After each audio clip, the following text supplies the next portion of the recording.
Okay, we are live on Facebook. Hello, everyone. Good evening.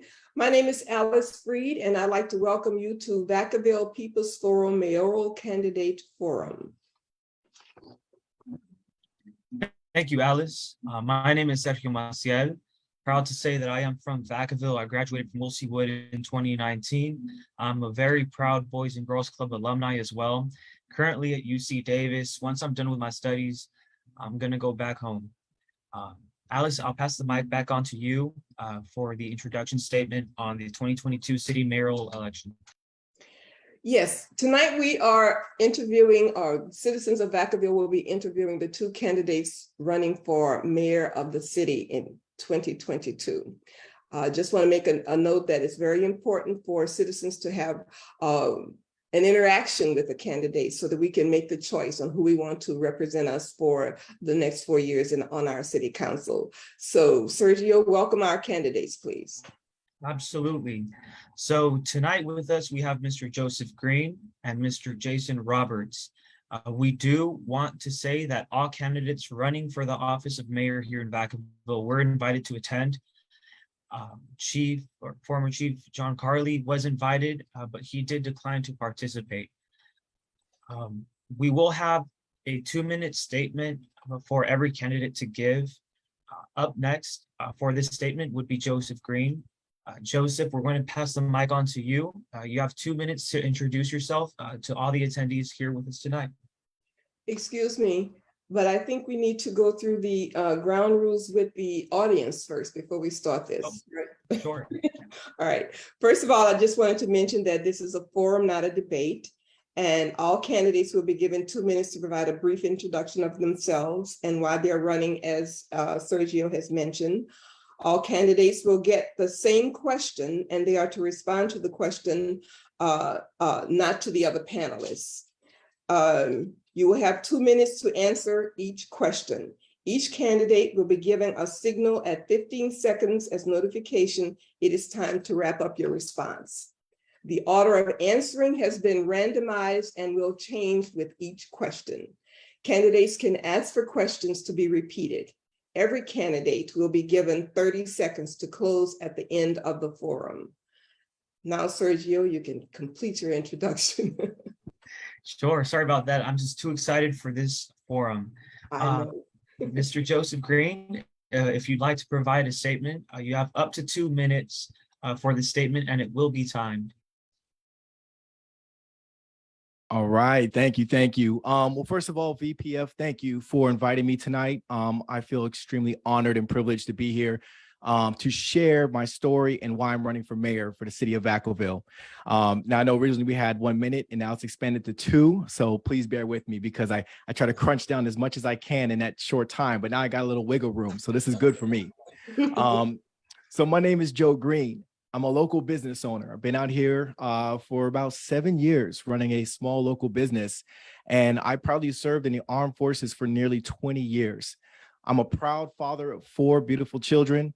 I'm married to my beautiful wife and my greatest supporter, Lynn Green. My educational background is from AIU. This is where I earned my bachelor's degree in operations management, and I earned my master's degree in project management. I have over a decade of experience in emergency response, disaster preparedness. I was appointed the operations security manager for 2 major medical units overseeing over 3,000 personnel. I'm running for mayor to break away from the tradition of the politics, what some people like to refer to as the good old boys club. Another reason why I'm running is because as a resident and a citizen here in Vacaville, I've noticed a lot of absentee characteristics of certain leaders when they get into positions. During election time, we hear them, we see them. They have great bullet point talking points. They have great websites, big banners. But as soon as they get elected, the community has no clue who their leader is. My goal and my vision is to change that. I want to create a better relationship with the community and the city because the city is doing great things. And I've seen the city starting to make the right steps in the right direction, but we need to do more. I'm also here to make sure that we are supporting the housing issues that we're dealing with, homelessness. I also want to make sure that Vacaville heals. The pandemic did not destroy our city. it exposed our city. And this is something that I want people to be aware of. We need to take a step back and look at ourselves and see how we can reach across the aisle and remember that we are the family-centered community that we all learn to love. Thank you. Thank you, Mr. Joseph Green. Up next, we have Mr. Jason Roberts. Hey, good evening. Thank you guys for inviting me to 10. And Joe, I promise I'm not copying your thing, but we do have a lot of very similar backgrounds. So it's going to be a lot of redundant stuff there. Yeah, so I've lived in Vacaville consistently since 2009. I grew up in Fairfield, been in and out of Vacaville because my dad lived here in the mid 90s. But after I left active duty, I chose to move here to Vacaville because I really enjoyed it when time I spent here with my dad. Military veteran, still an officer in the National Guard with 16 years time in service. 2 bachelor's degrees from Davis, one in psychology, the other one in exercise physiology. I do a lot of work with the nonprofit Team Rubicon for disaster response, where we take veterans and teach them how to respond to natural disasters. And we've deployed all over the country and sometimes internationally to respond. We currently have some guys out in Puerto Rico right now responding to the hurricane that's affected that country. Yeah, I also do a lot of work with California Office of Emergency Services, where I'm a liaison for the National Guard for disaster emergency response in the state. And with that, I've worked a lot with COVID the last 2 years, as well as the major fires that have come through California. A lot of those things inspired me to run, because with that job, I've worked a lot with local officials and local governments to help out communities that have been affected. Over the last couple of years, there's been a big economic and social struggle in the community. And part of COVID is why I chose to run, because I saw how people are struggling, and I've seen it across country from hurricanes and other disasters. And that got me motivated to run and try to help out my community more than I already was. With that experience I have with the military and disaster response, as well as being on city council for the last 2 years, I believe that varied experience from all those different backgrounds helped me guide the city in different directions with new experiences that they may not have seen from other council members. And it also helps bridge that relationship between the community to the public safety officials, because there's not necessarily a big connection there. But over the last 2 years, I've been honored to serve as a council member, and I plan to bring that forward to the mayoral role. And yeah, sorry, time's up. All right, thank you, Mr. Jason Roberts. So jumping right into the questions, I'm honored to introduce to all of y'all Mr. Edward Russell. He's going to be speaking on behalf of the topic of transparency and accuracy here in the city of Vacaville. Edward, if you are on with us right now, please feel free to provide a 30-second introduction, and feel free to share your question with our 2 candidates here tonight. Thank you. Great evening, everyone. Please excuse the background noise. I'm out at youth football practice where I coach an 8U team. So sorry about that background noise. My name is Edward Russell Jr. I run a nonprofit here in Vacaville. It's actually in Solano County, called BRUH, B-R-U-H. Stands for Brothers Raising Up His. In our nonprofit, we provide mentors for young Black and Latino girls and boys. Also within that, we provide wraparound services, like we're currently offering free math tutoring for K through 12, which I'm proud to announce that the tutors are actually high school juniors and seniors. So we're alleviating the old traditional colonial thought of only white folks can be the teacher. We actually have young children of color doing the teaching. Last year, we did over 400 plus hours, and all the students that participated, their grades went up. So sometimes it's not the message, it's the messenger. So I'm proud to announce that. Can I ask my first question right now? Or the only question Yes. I have? Okay. So the question is, what will you do specifically to correct systemic racism and protect the constitutional civil liberties for Black human beings in Vacaville? All right, thank you very much, Mr. Edward Russell. First on the list to answer this question is Mr. Joseph Green. Okay, thank you. Edward, it's nice to meet you. And I think that is an awesome question. And I think that is something that I take very serious, because it actually hits home for me. My mother is Black. My father is Irish. And growing up, I've experienced it firsthand. And I've met and encountered people who've never really had that experience. So sometimes they just don't get it. So number one, it starts with conversation. It starts with actually talking to the affected population and seeing the world through their eyes and understanding what they're dealing with. Because sometimes we create policies and we create, different systems, and it's just business as usual. All the while, just like you mentioned, when we're not putting people, children, minorities in leadership positions, we're not giving them a chance. We're not fully aware of like how we're conducting ourselves. It impacts our lives, and for the long run. So we need to understand as a community that instead of getting offended and feeling sensitive because someone's saying like, hey, I'm hurt. Hey, I feel like I'm at a disadvantage. We need to actually have these forums. We need to have these discussions and be open and honest and transparent. As mayor, my goal and my commitment to the city is to make sure that everyone in the city knows who their mayor is. I want to be in those PTA meetings. I want to be in the school assemblies. I want to talk to the children who feel that they're at a disadvantage and really direct, find solutions at the source. I don't want to guess. I don't want to think I know all the answers. I want to talk to the people and get those questions and concerns so we can address it appropriately. So that's my goal. Again, it's a very personal situation for myself because I've experienced it. I've experienced it firsthand, and I think that this is something that we cannot ignore and pretend that it's not happening, not just here in Vacaville, but across the country. This is a very important conversation. Thank you. Okay, thank you, Mr. Joseph Green.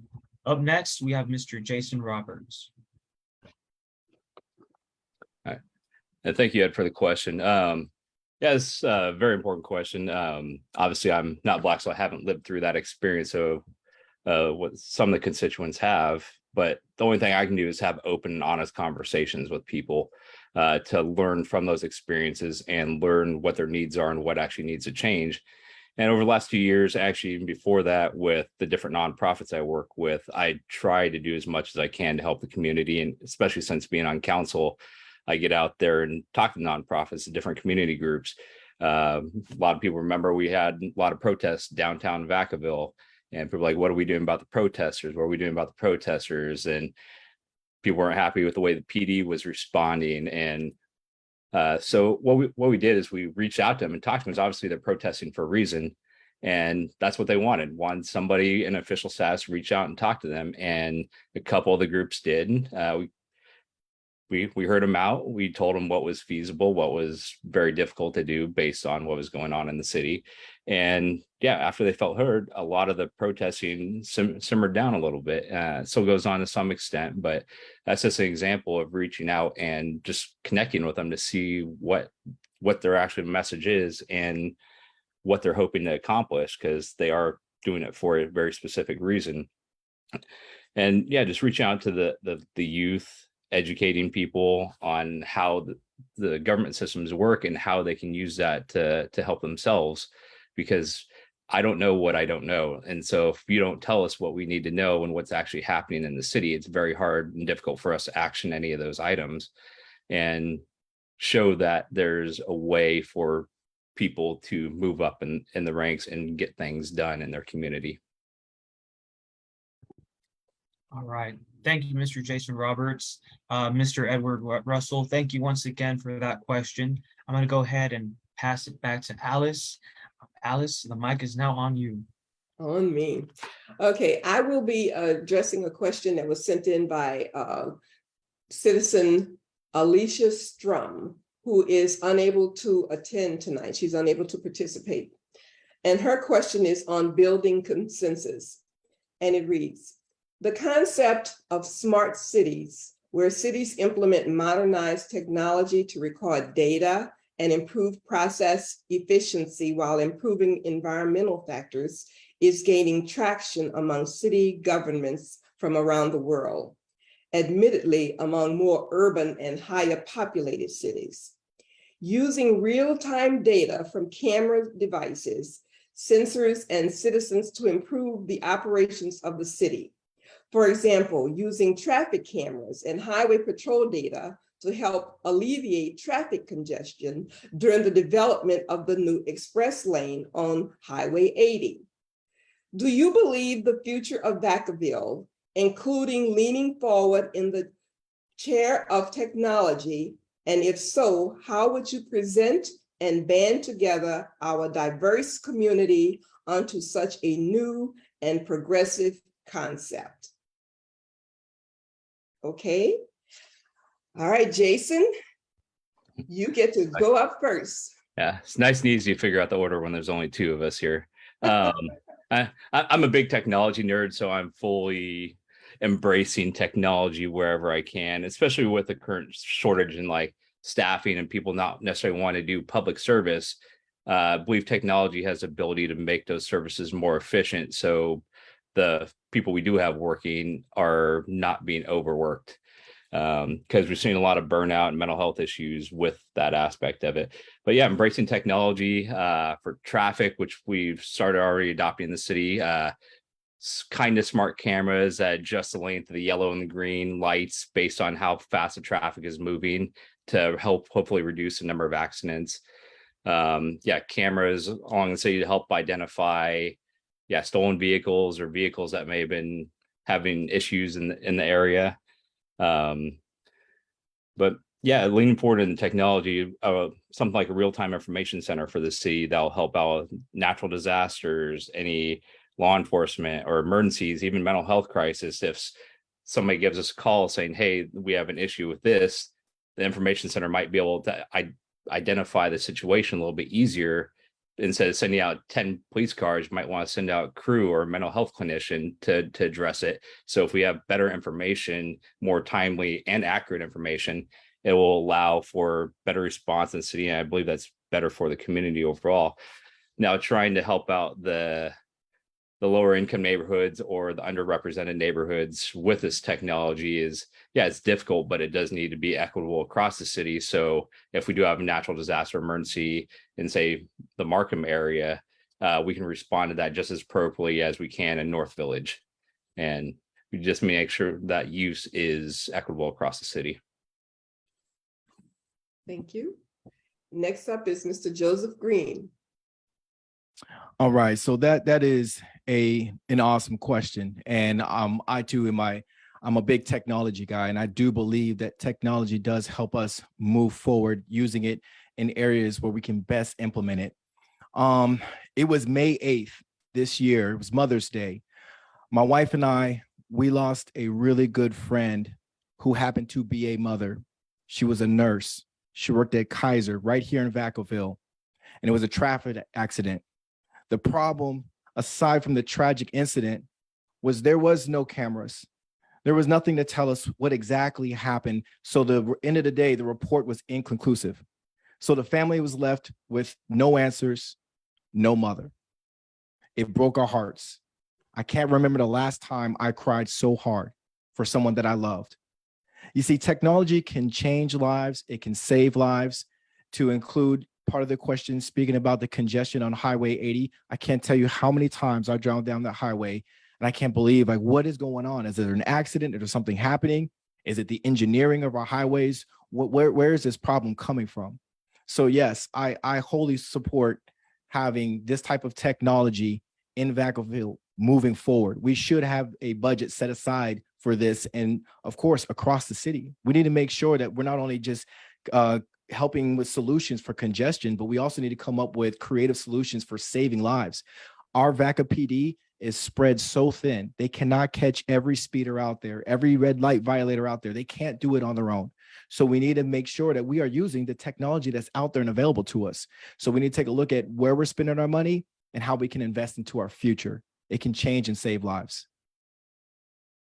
Thanks for your response. And thanks to Alicia Strum for her question. And I hope you feel better, Alicia. Thank you. Now, Sergio, your turn at the mic.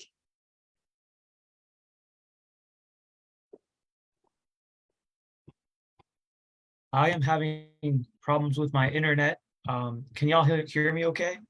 Mm-hmm. All right, right on. Let's see here. Okay, sorry about that. I think we're looking good now.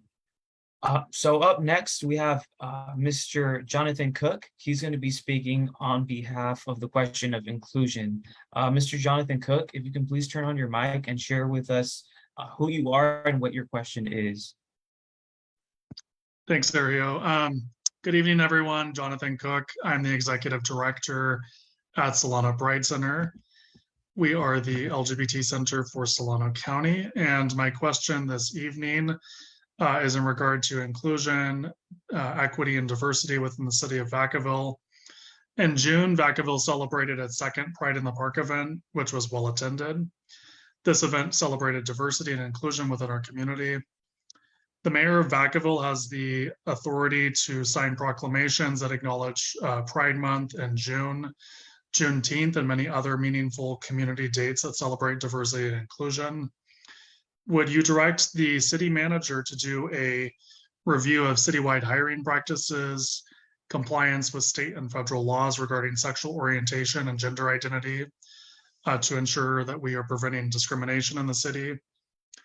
And would you consider allocating community development block grants or CDBG funding to eligible 501c3 organizations that apply with the intention to serve the LGBT community in Vacaville? And finally, would you direct the police chief to designate a department member to be a community liaison for the LGBT community? Thank you, Jonathan, for your introduction and for your question. First up, we have Mr. Joseph Green. Okay, hi Jonathan, how you doing? I think this is awesome. I really do. With the Pride celebrations, Juneteenth, we need that here in Vacaville. We really do. Not just for those particular communities, but for all of us. I think any reason for us to get together as a community and to celebrate who we are, you know, like not just recognize we're all different, but celebrate our differences as well and learn about each other. I think this is awesome. So absolutely, this is something I think that we should make sure that we own it. We own it. I want Vacaville to be known for having celebrations like this. Being that I was in the military for 20 years, I lived around the globe. And one of the things that really stood out to me was when I was in Japan, they celebrated everything. I mean, if it was a new cartoon that came out, there was a parade. And I think that was just awesome because we had a good time and it gave us a reason to get out and meet our neighbors. And again, learn other cultures, learn other communities. So I think that this is something we should definitely take a look at. So your question about ensuring that we have compliance with state and federal laws regarding sexual orientation and gender identity. When I was serving, one of the things that I dealt with was when the military was going through its changes and we repealed the don't ask, don't tell. And now we were inclusive for everybody. It was one of the best changes the Air Force ever had. And we had to uphold it as non-commissioned officers. We had to uphold that standard and ensure that everyone was following the new regulations and policies. We had to protect our people. We had to protect these great men and women because at the end of the day, we all want to live for the better good of the community. So we would definitely have to make sure that we have these conversations and our community leaders. That's who I want to make sure I'm in contact with. Those are people who want to make sure that we have a good relationship. So when you have concerns, I don't want to be oblivious. I don't want to just come blindly thinking everything is great when it's not. So I really want to have those conversations. And then lastly, just so I don't miss your last one, you said about the community development block grants. That's definitely something I would really be willing to entertain because again, I see nothing but positive for the community. Thank you, Mr. Joe Green. Up next, we have Mr. Jason Roberts. Yeah, thanks for the question, Jonathan. It's unfortunately I missed the first Pride in Park because I was out of town, but I did attend this last one. Actually, I ended up giving an impromptu speech because I was a vice mayor and the current mayor was not there. So that was fun. But yeah, it's sticking to the federal compliance and state compliance, all that stuff, that should be a gimme. There should be no question on if people are doing that. It's the law. There should be no wiggle room on that aspect. If there is, things really need to be addressed at that point. Just hire and make things more equitable. I mean, one of the main portions of the city with our strategic plan is building a positive organization and culture for our workforce. And part of that, I believe, is making an equitable workforce and a diverse workforce. But getting to your other questions on the CDBG, like I believe all nonprofits should have an equal footing in being able to apply and be eligible for those funds, especially if they're helping out the community. So yeah, I encourage you guys to apply. If they say something otherwise, I'd definitely bring that to the council, because you guys do have the dais available if the city's telling you something different. One of the big things, yeah, directing the police chief designated a liaison for LGBTQ community. And yeah, I'm all for that. I fully support the Pride Center and the events that you guys have. Like I said, some of my family members are within that community. And if I didn't, it's like slapping in the face my own family. And I support them however I possibly can. Oh, is that my time up or his time up? Can't tell. Wait. I think you still have. Okay, yeah, 15 seconds. There's a little 15 delay seconds. there. But yeah, I'll continue to support the Solano Pride Center and the Pride in the Park like I have previous years. And yeah, always open to talk to, like you guys know. So feel free to reach out anytime. All right. Thank you, Mr. Jason Roberts. Jonathan Cook, thank you once again for your question. Alice, I'm going to pass the mic right back to you. Okay, and I'm going to pass it on to Tamura Richardson, who will ask a question on diversity and equity. And she has 30 seconds to give her a quick bio and then ask her question. Ms. Richardson? Excellent. Hello, everyone. Jason Roberts, Joe Green. So my name is Tamori Richardson, CEO and president of T. Leanne Speaking Pros. I'm an international motivational speaker, 4-time international bestselling author, and as of 2021 of June, president of the Solano County Black Chamber of Commerce, now the largest chamber in the county. So my question, gentlemen, is around the realm of diversity. And it might be a simple question, but I think the answer really implies a lot. Question, and can I just pick any direction, either person I'd like to pick? No, we have to go through the script here. I'll pick the people based on the order of randomness. We are fair and square and equal and all of that. Fantastic. Would you like me to pose the question? Yes, please. Fantastic. How would you describe diversity, and what would your contribution be to making sure that you lead with an equitable lens at all times? And can you describe a situation where you knew that a situation would disenfranchise someone and you spoke up to make sure that that situation was fair for all involved? Okay, Jason Roberts, you get first crack at that one. Yeah. Hi, Tamara. Thanks for submitting the question. It's a pretty important one. Yeah, to me, diversity is making sure that everybody in the community is represented. There's some ethnic groups that are very, very small, but they should still have representation and a voice. I often get confused as what ethnicity I belong to because my complexion, a lot of people think I'm Hispanic, but I'm actually Japanese and white. But yeah, making sure that all the voices are heard and equally and equitably across the city. And so that's my big thing, is for diversity, is make sure all backgrounds are represented fairly, no matter how small they are. They should still have a voice, even if it's just one person. And leading with an equitable lens is very important. So if like you go to an ER, you're not going to treat everybody exactly the same. If they come in with a scratch or sprained wrist, you're probably going to treat the person with the broken leg or that came in from a major car accident first. So you can kind of see equity as that. It's like you triage the situation and see who needs most help from the beginning, and then set a priority on from that point. But yeah, making sure that everybody's brought up to the same amount of health and has the same opportunity to be seen. When it comes to a situation as somebody that could have been disenfranchised, I think something recently that I did with the city, and it's something very, very small. The city likes to do movies at the pool during the summer, especially on the really hot days. And growing up low income, I know that like my mom or my family couldn't take me and my sisters down to the pool because it could be kind of expensive. And so what we did is like we paid for that. We made it free, so all kids would be able to go to attend this pool night and have fun in the evening on a hot day. And that's something that they'll remember. Even something small like that is very important for equity and making sure everybody gets the same chance. Thank you. Mr. Green? There we go. So diversity. when I think of diversity, I think of my family. We have probably every ethnic background you can think of, from Black, Asian, white, Hispanic, and the list goes on and on and on. And when I see my children out in the community, I want them to feel like they belong. I want them to walk into a room and not feel out of place. Now, I understand different locations, it's not always going to be equal as far as like someone that looks just like you, but I want them to feel like they're included and they're part of the community. You see, when I walked into the police uniform a couple of weeks ago, it felt great with the warm welcome, people coming up to me, shaking my hand. I didn't get those weird stares. But I'll tell you this, it wasn't always like that for me. There was a situation I encountered where I didn't feel like I belonged. Cold stares.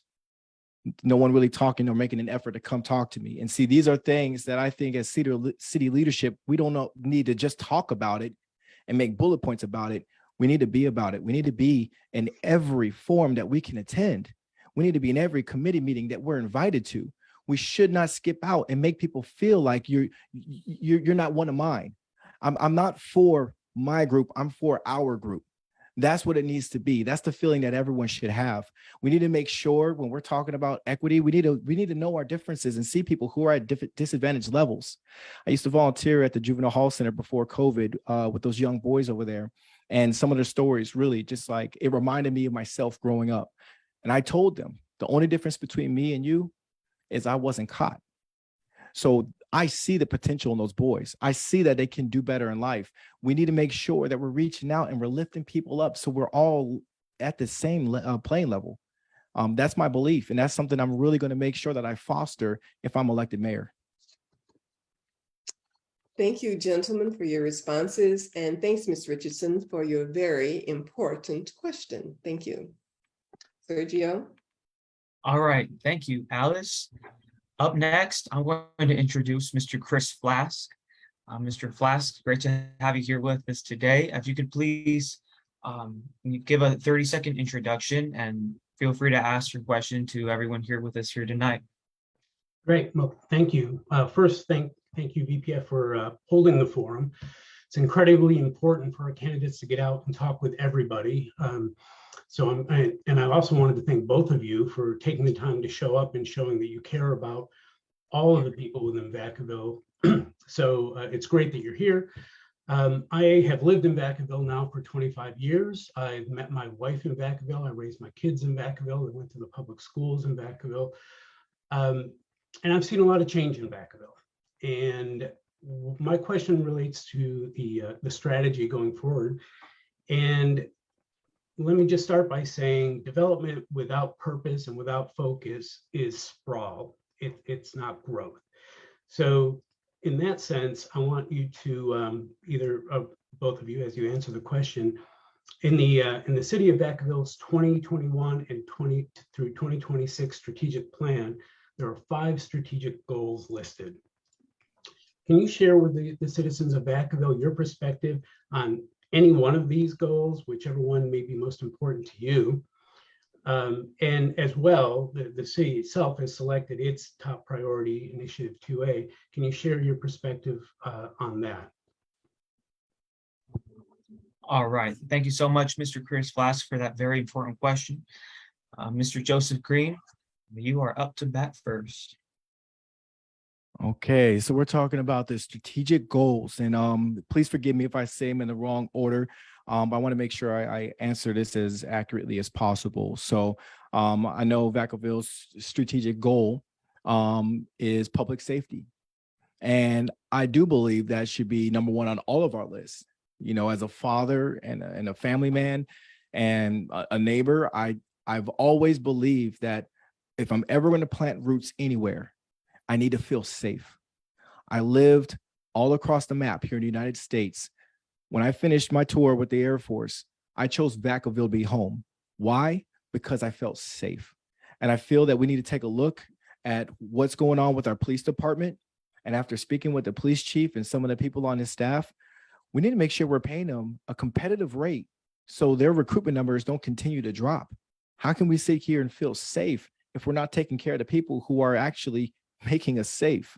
We need to have community programs and reach out to our community leaders and find out how can we get people more actively engaged with community watch programs. How are we protecting our schools? I feel that we can be more proactive. We all see what's going on with these schools and the shootings and the violence, the bullying. But I question myself when I drop my kids off at school. Are we really taking a proactive measure to protect our children? So that's something that I want to implement as mayor. And I want to encourage our community leaders to get involved actively and come up with programs to where we can actually assist the police in policing ourselves. It takes all of us. Strengthening the local economy. I'm a small local business owner, and I truly believe that the small businesses here in Vacaville, we truly grow the economy. We need to drive business back into Vacaville. And I understand everyone gets super excited about bringing all these new big businesses, but what about the businesses that are already here? What about the businesses that have been here for 15, 20 years and were wiped out because of the pandemic? What broke my heart was prior to the pandemic, I was contacted by people during election time. They called me, they found me. But you know what? After the pandemic, crickets. We need to take care of our own better. And I apologize. I go along. I get passionate about these kind of topics. Totally understand. Thank you very much, Mr. Joseph Green. Up next, we have Mr. Jason Roberts.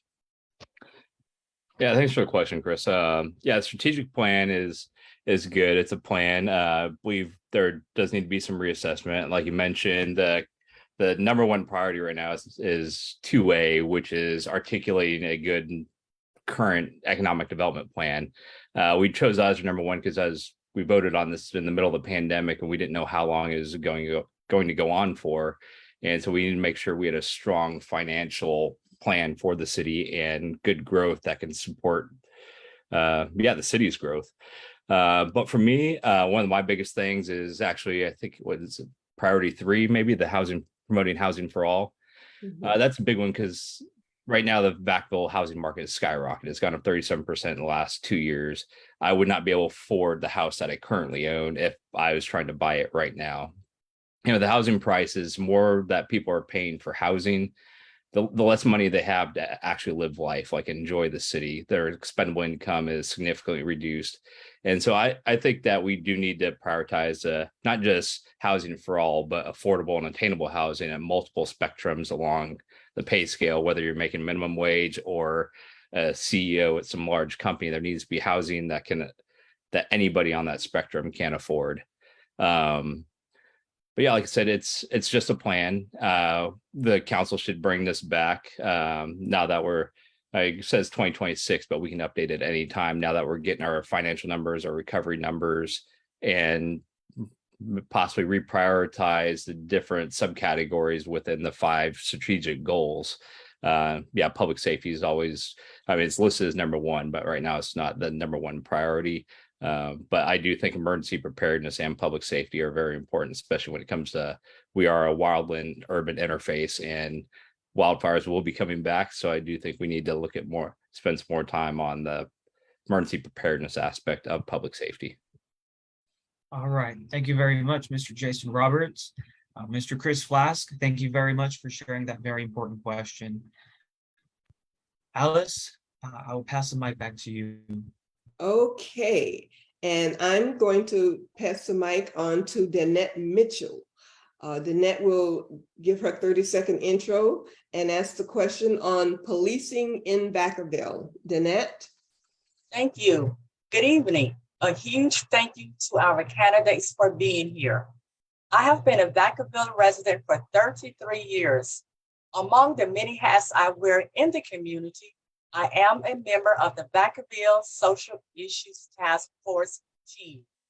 The team was instrumental in selecting a group to conduct an audit of the Vacaville Police Department, as well as a police chief.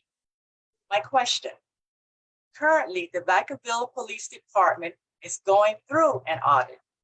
Recent community police forums are one part of the comprehensive audit. What is your perception of the existing relationship between Vacaville Police and the community? Thank you.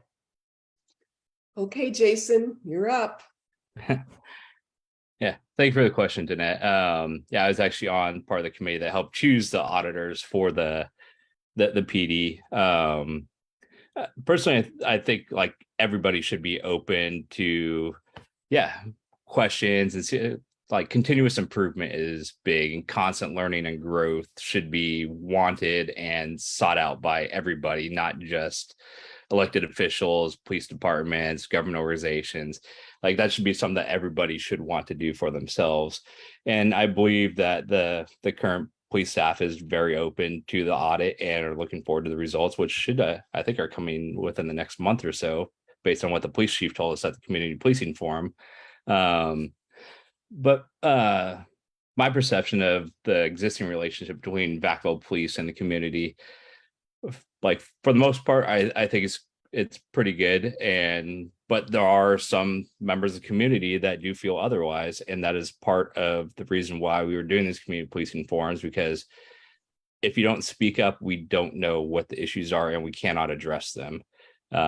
If you just keep it to yourself until it boils over and then there's issues, or if you do need to go to protest, yeah, that's your right to do so. But I believe open communication, reaching out to your elected officials, because yeah, we have to be able to talk to an entire city as well as relay that information to the appropriate staff.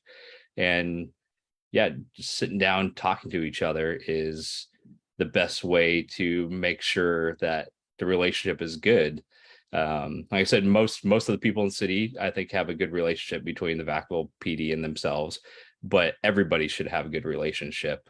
And the only real way to get there is collaboration and yeah, talking to each other. Thank you. Thank you. Joseph, it's your turn. Okay, how's it going? I like this question. I like this question because this is something that's been on my mind. What type of relationship do we now have with Vaca PD now? As I think I'm sure we're all aware, for those of us who've been in Vacaville for longer than just a couple of short years, Vaca PD had a black eye for a while. And I've experienced that in the Air Force when we had our basic military training maltreatment, and it was a black eye on the Air Force as a whole, and we all felt it. And it was one of the hardest times as a professional to wear that uniform proudly, knowing the embarrassment that happened from a few that just really plagued all of us. So I feel that Vaca PD was going through one of their own. And a lot of times we got to take a step back and look at the leadership. What are we doing about these situations? Are we taking decisive action? Are we listening to the community? Are we ensuring that it never happens again? So the relationship was strained. I think we're healing. I think we're heading the right steps, the right direction. I think the new police chief, from my perception of just our few encounters, I think he's great. I think he's open-minded. I think he's willing to do better. So this is something that I look forward to, building a relationship with the Vaca PD. I've spoke with the people on staff. They have a lot of internal, concerns themselves because they are part of our community. They are our neighbors. I have police officers that live right down the street from me, wave to me every single day, come over there and high five my son. My son high fives everybody. So I do believe we have great men and women wearing the blue, but I think it's going to take all of us to repair that relationship. And I really like the police forum. I really think that we need to continue that. I think that every resident should hear about it and get the invite. We need to attract our community to it because the discussions were so powerful. They were so good. And I believe every patrolman, I believe every police officer should have a chance to rotate and come there as well. Because again, it all goes back to, can we come together? Can we fix the communication breakdown and not let national politics and national incidents affect Vacaville? Because we do have the best police department. We just got to take care of these folks. Thank you both for your responses, and thank you, Danette, for your question. Now I'm going to turn it back over to Sergio. Right on. Thank you, Alice.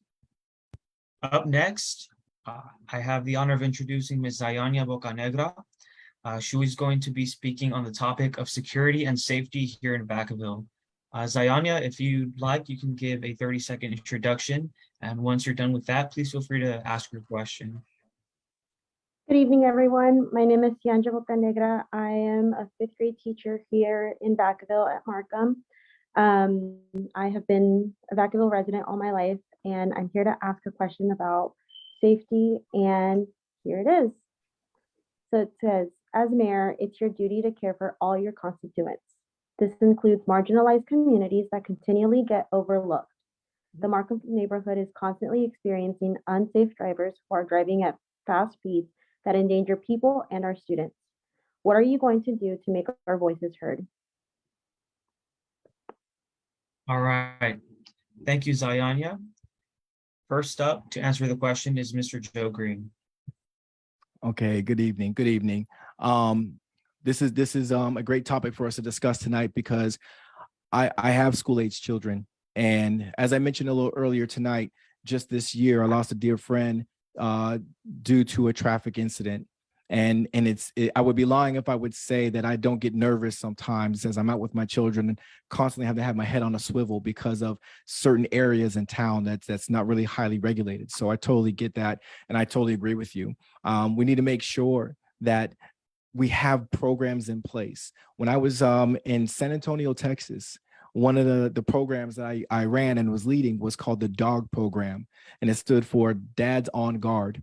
And what we would do is we had a rotating schedule where fathers and in the community, we would all have our bright shirts and we would police the schools, we would watch the roads, we'd slow people down. It was strictly voluntary basis, and it started with 5 of us dads from my neighborhood. It grew to be 150 fathers across the area where I lived, and it was awesome. And again, it just goes back to me talking about our school safety. Like, what are we doing proactively to protect our children? How are we taking care of our neighborhoods? Like you said, that's experiencing, these unsafe, situations. We have to take a proactive approach to this. My goal, if elected mayor, I'm going to get with my leaders on the city council, come up with some of the best ideas on how we can proactively attack this. And we're going to reach out to community leaders and make it happen. It's not an option. It's not something we can just talk about. This is something that we have to take action on and make it happen because our future generations are depending on us to do what's right. All right. Thank you very much, Mr. Joe Green. Mr. Jason Roberts, you are now next. Yeah, thank you. This is a very important topic, especially in the Markham area. I've had plenty of conversation with the council member Silva, and the city does currently have a plan on how to address some of these things, especially regarding the traffic and crosswalks near the school. Councilmember Silva and I signed a letter to try to get a grant from the state to cover the cost of some of this. We've also signed an argument for the new Measure Q for the Vacaville School District to get them additional funds to provide, improve the schools, improve safety. I believe part of that can be used to address the traffic issues, not just at Markham, but like the traffic and safety at most elementary schools now is crazy. I tried driving past Alamo Elementary not that long ago. It's almost impossible, and there's kids darting across the street without looking because that's what kids do. But yeah, we're actively working to try to address these issues and doing the studies and talking to the community, especially Mike Silva is very deeply involved in his community, and talking to him because he knows what it's like over there, and he has best ideas on how to address it. But we are actively working to address those issues, and we are making it a priority because kids are probably the most important aspect of the community, as most decisions we're making now don't affect us. There are going to be changes 10 or 20 years down the road that affect kids and when they're adults here. We just have to keep working to protect them and make sure they have a good life and be able to make it through school and not feel like they're in danger of being hit by a car. So, thank you. All right. Thank you very much, Mr. Jason Roberts. Ms. Ayana Bocanegra, thank you very much for your very important question as well. She is a teacher from Markham Elementary, and I am proud to say that I'm also a Markham Timberwolf. Once you're a Timberwolf, you're always a Timberwolf. So we're approaching the end of our forum. So I want to give an opportunity to our candidates here tonight. Only 30 seconds this time, not the full 2 minutes, but to please summarize why you're running for office and your qualifications, and please feel free to make a closing statement as well. So this time we're going to go ahead and start with Mr. Jason Roberts. Man, 30 seconds to state all this stuff is kind of crazy. But I'm running for mayor because I've been in council the last 2 years. I believe I have that institutional knowledge of the city and how it works, as well as a leadership background to functionally lead the city and take in new directions. And I have been out in the community trying to change a lot of the things that have been going on. And I like to continue doing those things. And I really love your support. And I appreciate everybody that is able to put this forum on and hopefully keep doing it in the future. Thank you. Right on. Thank you very much, Mr. Jason Roberts. Mr. Joe Green, you are now up. Okay, the way I see it, Vacaville doesn't need another ribbon cutting policymaker. Vacaville needs someone who's going to bring the community together. They need a leader who's going to be engaged and not afraid to show up at the wee hours of the night if needed. It's a 24/7 job, 365 days a year. As mayor, I can promise you I will be committed to the people of Vacaville because this is what we need. I'm only running because I want to be the change that I want to see. Thank you very much, Mr. Joe Green. Alice, I'll go ahead and pass it right back to you. Okay, what a really informative evening we've had here. I'm sure your constituents or possible constituents actually appreciate you taking the time for participating in their forum. It's very important. Thank you for giving our citizens an opportunity to ask you personally how you plan to protect and serve them in their city. Thank you very much. And I'd also like to thank the audience for showing up, asking questions, and putting we the people in a position to exert their power by getting the information they need to make an informed choice on November 8th. Thank you very much, everybody. I want to let the audience also know that this video will be available on Facebook. And to remind you to please like the page as you get updates on the video and future forums. Like candidate Roberts said, we want to keep this up, keep informing our people, and we need to let others know that we're doing it. As a reminder that I want to also remind you that we're going to have the Vacaville Unified School District and the Travis Unified School District Candidates Forum on October 4th and October 6th, respectively, at 6 p.m. They will also be streaming live on Facebook. We hope you can join us again for those upcoming forums. And like I said, thanks very much for making sure that democracy matters. This is great. Thank you. Good night.